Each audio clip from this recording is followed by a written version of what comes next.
Христианские притчи. Наследие святых отцов. Золотая удочка.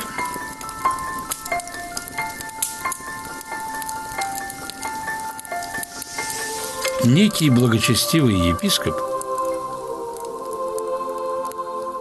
видел во сне одного юношу, который ловил рыбу из студеной воды золотой удочкой с серебряным удилищем.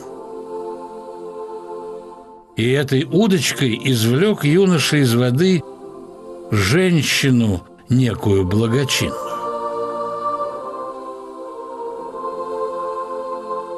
Этот сон озадачил епископа.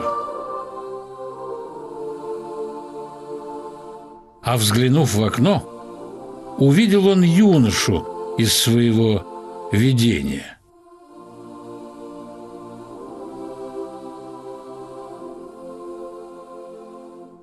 Тот во дворе церковном над неким гробом стоя прилежно молился.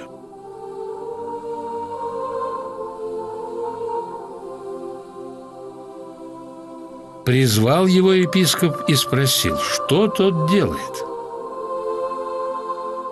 Юноша ответил: «За душу матери моей творю молитву «Отче наш» и Псалом 50».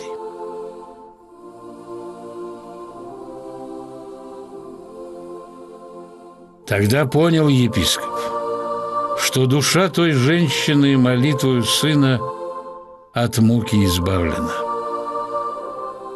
Золотой удочкой, Господней молитвой «Отче наш», а серебряным удилищем Псалом 50 «Помилуй мя, Боже».